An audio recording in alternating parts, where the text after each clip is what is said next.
It's just money and family shares. Ashley's voice oozed with condescension through the phone. You can always save more. Emma's only 12. You've got plenty of time. I stood frozen in my kitchen, staring at the glaring red numbers on my banking app. The college fund I'd been building for Emma since the day she was born, nearly $87,000, was gone. Drained entirely. My name is Rachel Parker, and at 38, I never thought I'd be betrayed like this by my own family. I'd spent years as the responsible one, raising my daughter alone after Mark's death 5 years ago, working as a pediatric nurse to make sure Emma's future stayed bright. Mark's sister, Ashley, had always been around, though rarely in a way that helped. Ashley, I said, keeping my voice level, a skill honed from handling pediatric emergencies. That money was for Emma's education. How did you even access it? She laughed, the sound grating in my ears. Oh please. Mark made me a co-signer when Emma was born. You never bothered to change it after he died. Her words hit like a sucker punch. In the chaos of grief after Mark's accident, I'd been too focused on holding myself and Emma together to think about legal details. Now that oversight had cost my daughter her future. The pool was falling apart, Ashley continued, as if we were discussing something as trivial as borrowed sugar. It was a safety hazard, Rachel. What was I supposed to do? Let my kids swim in that mess? Family helps family. You should understand that. My jaw tightened. Emma was upstairs, working on her science project, her dreams of becoming a doctor burning brighter every day. And here was Ashley, justifying stealing from her niece to fix a pool. How much did the repairs cost? I asked calmly, though my hands were trembling. About $30,000, she said breezily. I took a little extra for landscaping too. The yard was looking shabby, and property values matter in this neighborhood. Really, I did you a favor. Emma can enjoy it when she visits. The rest of the money, $57,000, gone to landscaping. My stomach churned, but I kept my voice even. And when were you planning to tell me about this? Oh, you know how busy life gets, Ashley said dismissively. I figured you'd understand. You're always talking about how families should support each other. Like when you asked me to babysit Emma last month. I clenched the phone tighter, her flippant comparison igniting my anger. Babysitting for one night wasn't stealing a college fund. You're right, Ashley, I said, forcing calm into my tone. Families should support each other. Thanks for letting me know. The silence on her end told me she wasn't expecting that response. Well, good. I'm glad we're on the same page. After hanging up, I sat at the kitchen table, pulling up my banking records. Years of dealing with hospital bureaucracy had taught me the importance of documentation. I downloaded every statement showing my careful deposits into Emma's fund and began composing an email to James Turner, Mark's college friend and a top financial lawyer in the city. Mom? Emma's voice startled me. She stood in the doorway, her ponytail swinging like Mark's had when he was her age. Is everything okay? I heard you on the phone. I forced a smile. It's fine, sweetheart. Just grown-up stuff. How's the science project? Almost done, she said brightly. I'm writing about genetic markers in cancer cells. Dad's oncology journals really helped. Pride swelled in my chest. I wouldn't let Ashley's greed derail Emma's dreams. Later that night, after Emma was asleep, I called Margaret, my mother-in-law. Her usual warmth turned to sharp anger as I explained what had happened. She did what? Margaret exclaimed. Rachel, I'm so sorry. I knew Ashley was struggling financially, but I never imagined she'd stoop this low. Struggling? I pressed, sensing there was more. Margaret sighed. She's been day trading, trying to make quick money. I warned her, but she doesn't listen. Last I heard, she'd lost a lot. Everything clicked, the frantic pool repairs, the ridiculous landscaping. Ashley hadn't just been impulsive, she was desperate, clinging to appearances. What are you going to do? Margaret asked softly. Protect Emma, I said firmly. Mark would have wanted that. As I sorted through old documents, I stumbled on a letter Mark had written weeks before his death.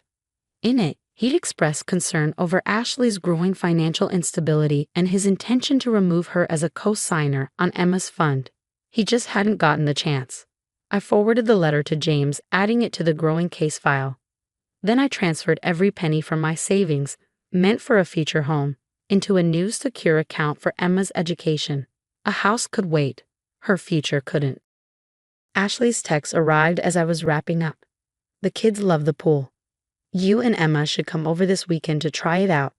See? Everyone benefits. I didn't respond. Instead, I filed a formal complaint with the state banking authority. Ashley thought she could get away with this, but she was about to learn a hard truth. Real family protects each other, and betrayal has consequences. As I worked late into the night, gathering evidence, I could almost feel Mark's steady presence beside me. For Emma, I'd fight with everything I had.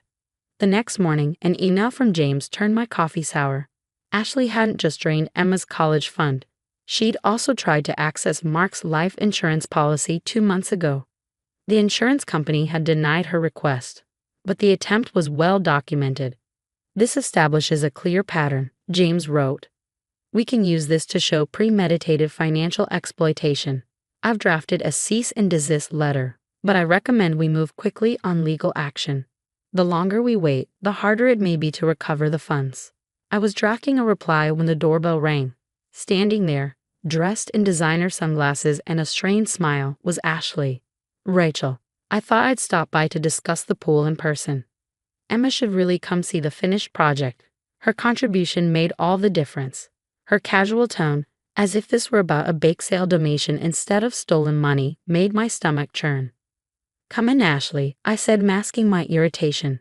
Emma's at her study group, so we can talk privately. She strolled into the living room, dropping her expensive handbag on the couch as though she owned the place. I brought pictures of the pool, she chirped, pulling out her phone. The waterfall feature turned out amazing. It really elevates the neighborhood. I sat across from her, watching her fidget with her wedding ring, an old habit that betrayed her nerves. Actually, I said evenly, I'd like to talk about the life insurance policy. The color drained from her face. What about it? The insurance company contacted me this morning, I said. They mentioned your inquiry about Mark's policy. Odd timing, don't you think? Especially given what happened with Emma's college fund. Ashley faltered, her polished coiffe slipping. That was just a misunderstanding, she stammered. I was helping Mom organize some family paperwork. You know how she gets confused. Margaret doesn't seem confused to me, I replied. In fact, she seemed quite clear when she told me about your day trading losses. Her expression hardened. She had no right to tell you that.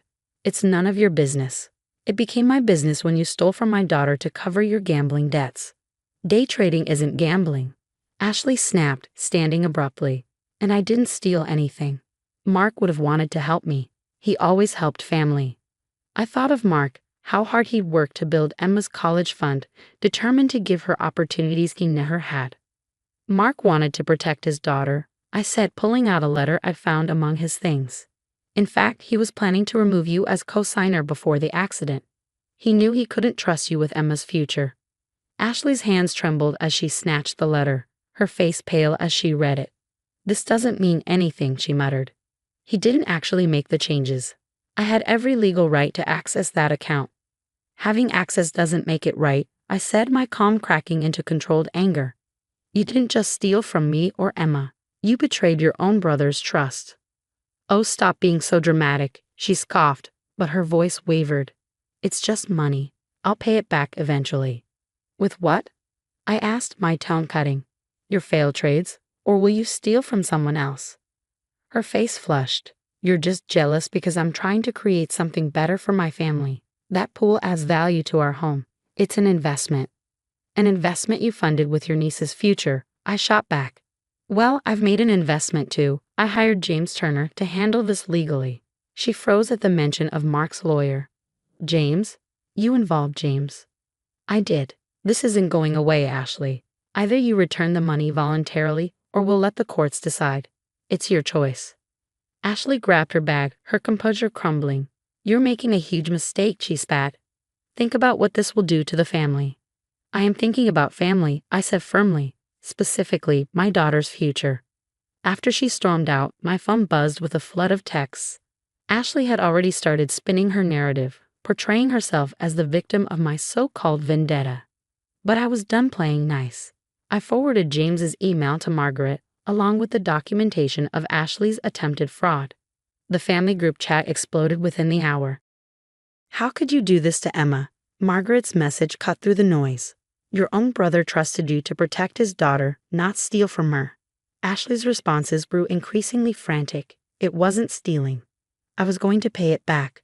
Rachel's blowing this out of proportion. I muted the chat and called Emma's study group mom to check in. Emma was fine, engrossed in a discussion about cellular biology. Like her father, she found peace in understanding how things worked and how to fix them when they broke. Some things, though, couldn't be fixed. Trust, once shattered, was far harder to repair than any pool. Later, James called with more news. I filed the paperwork, he said. But there's something else. You were right. Most of the money didn't even go to the pool. It went into her day trading accounts. The revelation tightened the knot in my chest. What are our options? We could pursue criminal charges, James said. This is fraud and theft. Or we could handle it civilly, but it'll take longer to recover the money. I thought of Emma and her father's compassionate heart. Let's start civilly. Give her one chance to make this right before we escalate. More generous than she deserves, James remarked. I'll get everything drafted. That evening, Emma looked up from her homework as we ate dinner. Mom, is something wrong with Aunt Ashley? Your phone kept buzzing. I reached across the table and squeezed her hand. Sometimes adults make big mistakes, I said, but I promise I'm handling it. She nodded, wise beyond her years. Dad always said we have to hold people accountable, even when it's hard. Especially family. Looking at her, I felt a renewed sense of purpose. Ashley had exploited our grief, trust, and family ties. But she was about to learn that some bonds, once broken, only strengthened the resolve to protect what truly matters. 2 weeks after filing the civil suit, Ashley's web of deceit unraveled in ways none of us had anticipated. The pool company called me directly, puzzled by the $30,000 repair figure cited in the legal documents. Mrs. Parker, the owner explained, we only billed $8,000 for basic repairs and maintenance. Nothing near what's being claimed. We can provide the invoices if you need them. Those invoices became the final nail in the coffin of Ashley's lies. James compiled everything. The bank transfers, the pool company's actual bills, and the records showing that Ashley had funneled nearly all of Emma's college fund into high-risk day trading accounts, which now sat nearly empty. During mediation, when confronted with the overwhelming evidence, Ashley finally broke down. I thought I could double the money, she sobbed, mascara streaking down her face. The form said it was guaranteed returns. I was going to put it all back, with interest. Emma would have had even more for college. Margaret, sitting beside me, shook her head in disgust. Your brother worked himself to the bone for years to save that money, and you gambled it away in weeks. The mediator laid out the terms. Ashley could agree to a repayment plan with strict oversight and liens on her property or face criminal charges for fraud. But I don't have the money, Ashley protested, her voice barely a whisper. The market crashed. It's all gone.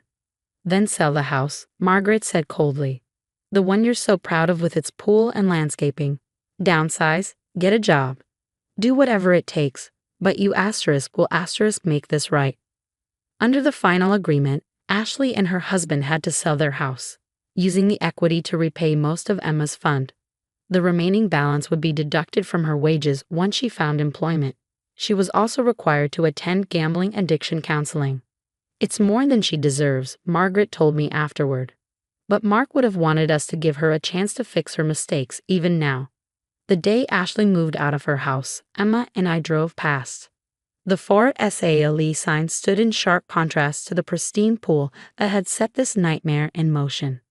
Mom, Emma asked softly, do you think Aunt Ashley will ever realize what she did? I thought about family, trust, and the lessons Mark had instilled in us. Sometimes people have to lose everything to appreciate what they've had, I said. But right now, let's focus on your future. That afternoon, we drove to the bank, where I opened a new college fund for Emma, this time under my sole control.